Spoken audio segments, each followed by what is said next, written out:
Hey guys, welcome back to another fanfiction. In honor of 5 years of Star Wars theory, I figured it's best to go back to basics and give you guys a fanfiction. So here's one that I think is actually a pretty interesting story, and I'd love for you to write part 2 in the comments below and interact with everyone else in the fandom. Now, what's the one thing that could have changed the outcome of not only Anakin Skywalker, but the Star Wars galaxy as a whole? Well, that's a question that has many answers and possible what-ifs, which I'd love to cover if I haven't already. Now, the one I'm talking about today is something that would have changed Anakin and, in turn, the galaxy forever. What if Qui-Gon Jinn was in Revenge of the Sith? Now, okay, look, in the past, I've done fanfictions on what if Qui-Gon survived, but today's will take a different turn, much more different than those did, and much more realistic, might I add. There are two avenues that we can take, and I'll surely make both videos if you so wish. The first being, sure enough, if Qui-Gon didn't die. The second being, if Qui-Gon communed with Anakin in Revenge of the Sith. Qui-Gon was heard by Yoda in Attack of the Clones only when Anakin crossed into the dark side and slaughtered the Sand People after the death of his mother on Tatooine. I believe Qui-Gon Jinn could have done the same thing with Skywalker in the moment that he needed him most. That's how we'll explore today's fanfiction. During Revenge of the Sith, Anakin sought out the advice of nearly everyone. Heck, forget Revenge of the Sith, he sought everyone's advice since he was a little kid, and no one really gave him credit or understood how dire his situation was. You're taking a kid that's 9 years old and has all of these attachments already made, and you just expect him to not have attachments and not care? He merely was just ignored for his concerns. In Attack of the Clones, Anakin told Obi-Wan that he has nightmares of his mother, when Obi-Wan just told him to be mindful of his thoughts and essentially to ignore them. In Revenge of the Sith, Anakin spoke with Master Yoda about his visions of a loved one dying. Yoda told him to let go of everything that he fears to lose. I feel if Anakin had Qui-Gon Jinn to speak with, he would have had a better chance at not falling into the hands of the only one who would offer him a helping hand in his issue of saving Padme, which was Palpatine, sadly. So today's fanfiction takes place in the scene where Anakin had just found out Palpatine was a Sith Lord and ran to tell Master Mace Windu, where he was ordered to remain in the Jedi Council chambers, and if he did as he was told, he would have gained Mace's trust. This scene in the chamber, as Anakin hears the voice of Palpatine echoing in his mind, reverberating against his very temptations to keep the Senator alive, despite being a Sith Lord, as he peered outside the window to connect with his wife from afar, a tear streaming down his cheek as he turned on his heel to disobey Master Windu and try to keep Palpatine alive, much like in the original timeline. This very moment would have been perfect for Qui-Gon to speak through the Force to Anakin. I believe it would have changed everything, and I think Qui-Gon was watching everything, as we heard him scream no during the Tusken Raider camp slaughter. He would have been privy to all that was going on in Anakin's mind, and I'm sure he would have been shaking his head at how the Jedi abandoned the Chosen One. After all, Qui-Gon wasn't on the Jedi Council for a reason. "Anakin," says Qui-Gon. Anakin stopped in his tracks, as if a ghost were speaking to him. He didn't say a word, tears still streaming down his cheeks from the thought of Padme dying. Anakin took another step, shaking his head. He must be hearing things. The lack of sleep was getting to him. "Anakin! Stop!" This time for sure, Anakin knew he wasn't hearing a made-up voice. Someone was actually there. Igniting his blue saber, he shakily said, "Who's there?" Qui-Gon at this point was never able to reveal his form as a ghost, only his voice. His sudden death prevented him from completing his training with the Wills, so only his voice was able to be heard by those he spoke with. And of course we see this at the end of Revenge of the Sith, where Yoda tells Obi-Wan that he's learned to commune with his old master, Qui-Gon. And this is something that's actually deleted in the movie. You can find a deleted scene of it actually on YouTube. And it's also written in the book, where Qui-Gon is full on speaking to Yoda on Polis Massa. "Listen to me, Anakin," said Qui-Gon, his voice coming from all directions and at the same time from nowhere. Anakin deactivated his saber immediately. It was like he was in a dream. He hadn't heard that voice in over a decade, but upon hearing it again, it was as if it was not a day that had passed since he last heard his true master's voice. "Listen to me, Anakin." The next few moments were shared between Skywalker and Qui-Gon. Anakin didn't need to tell Qui-Gon anything. The Jedi Master already knew, and he was very wise and offered much wisdom to help Anakin. He allowed Skywalker to understand that just because the Jedi failed to give him what he wants, it didn't mean Palpatine knew all the answers. even though he claimed to. As the proof was right before him, Qui-Gon was very much indeed dead, at least his physical body was, for a decade, more than that, yet still spoke to him from beyond the grave.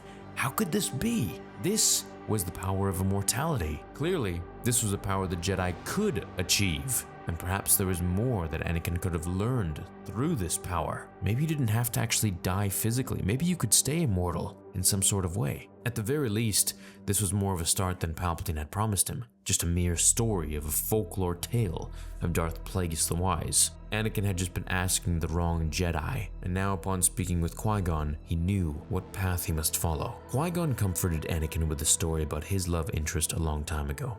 A woman named Tal, who was taken from him and killed before Qui-Gon's very eyes. The result led him to the closest to the dark side that he had ever been, and it was a path he did not want to follow. This allowed Anakin to empathize with Qui-Gon. He felt comforted that someone at least understood how he felt. No other Jedi was able to resonate with Anakin on the same level. They were all far too rigid and following the way of the Senate rather than the way of the Force, it seemed. Qui-Gon informed Anakin that he has two choices before him, and this is something that Anakin always loved about Qui-Gon.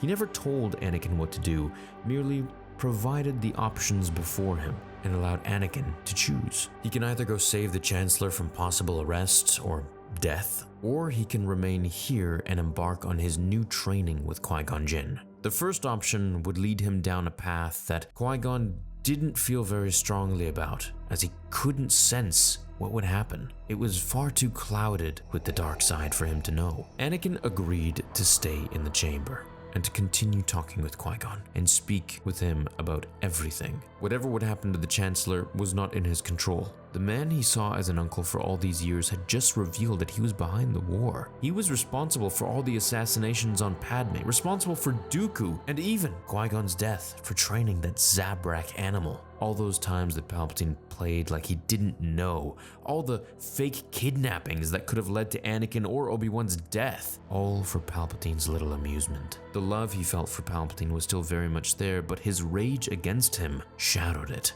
As time passed, Mace Windu returned in tattered robes. Anakin sprang to his feet as he nodded to the wall, saying farewell to Qui-Gon for the moment. Telepathically, of course. Mace looked confused at Anakin for doing this, but he was in no mood to inquire. "Skywalker, you did as I ordered. You have gained my trust. Where is the Chancellor? Is he alive?" "He is, and in custody. We have it all documented." "Where are the others?" Mace looked to the floor, as if transfixed on Anakin's boots.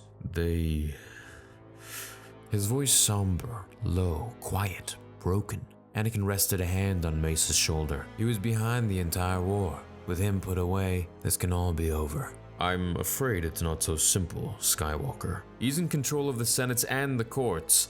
There's no telling what will happen from here." The proceeding week followed, and Anakin was granted the rank of Master by Mace Windu in front of all the Jedi. He was finally granted access to the restricted section because of his ranking, where he spent most of his time reading about new abilities and how to harness the Force in ways that the Jedi never taught him. Palpatine stood trial, and while the Senate was in favor of the Chancellor staying in office, the people voted against imprisoning Mace Windu. Under the account that the three Jedi he went to Palpatine's office with were slaughtered. Saesee Tiin, Aegon Kolar, and Kit Fisto all gave their lives for democracy, for the Republic. Palpatine was put back in office due to his control of the Senate, however. He was eventually locked away in Republic prison after all the evidence was filed against him for having a major hand in the war and controlling the Separatist army under his apprentice, Count Dooku. He was locked away under treason, espionage, murder, and so much more. It took many months, but eventually, the men of the Republic Law of Investigation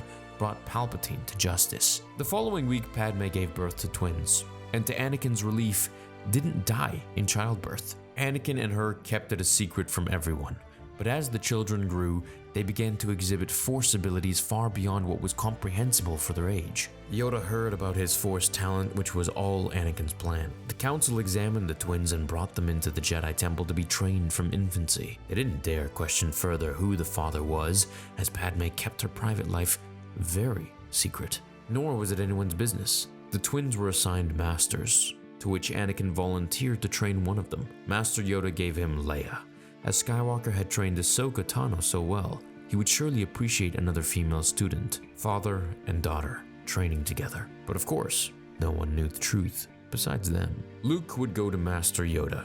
Now, typically Masters didn't train their own Padawans. They were far too busy with council orders and meetings and dealings. However, the rules were slightly being bent and changed. In order to raise powerful and knowledgeable younglings to soon grow into Padawans, knights, and eventually Masters, they would have to be trained by some of the experienced Jedi at the temple. And while they were trained by many of the Jedi Knights and Masters there, their primary master was assigned to them as Anakin for Leia and Yoda for Luke. Yoda took a keen interest in Luke, sensing much fear and impatience in the boy, despite his remarkable power which rivaled some of the Padawans at his infantile age. Anakin and Padme would continue to keep their relationship as secret for as long as they could. Anakin would continue his training with Qui-Gon, to which Yoda was very supportive of. Qui-Gon would go on to train Yoda, Obi-Wan, and Anakin and some of the rest of the Jedi through the Force, teaching them things they had never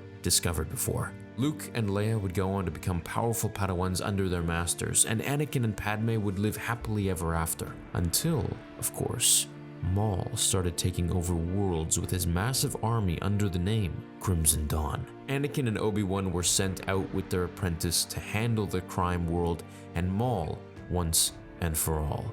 That is, until he revealed an apprentice of his own, Darth Talon. And that story is for a part 2 if you so wish. I find the story to be more realistic than Qui-Gon surviving against Maul. He was old and his body couldn't keep up anymore. Despite being so powerful in the Force, Qui-Gon eventually was bested. Maul was younger and more aggressive, and so Qui-Gon's death makes sense. As for Qui-Gon Jinn speaking to Anakin through the Force, well, he actually did this but with Yoda in Revenge of the Sith, and partially briefly in Attack of the Clones, and also in the Clone Wars cartoon. It was the scene on Polis Massa in Revenge of the Sith when Padme is giving childbirth and Yoda is meditating before Bail Organa shows up. That scene is actually a deleted scene where Yoda hears Qui-Gon Jinn speak to him. There's an entire dialogue scene there. It's also in the novel by Matthew Stover. This is why Yoda says he learned to commune with Obi-Wan's old master, Qui-Gon Jinn, because of that scene which the dialogue and voice was cut, sadly. I believe things would have ended like this. It's not perfect by any means, but it's much more realistic this way than just a happy fairy tale ending.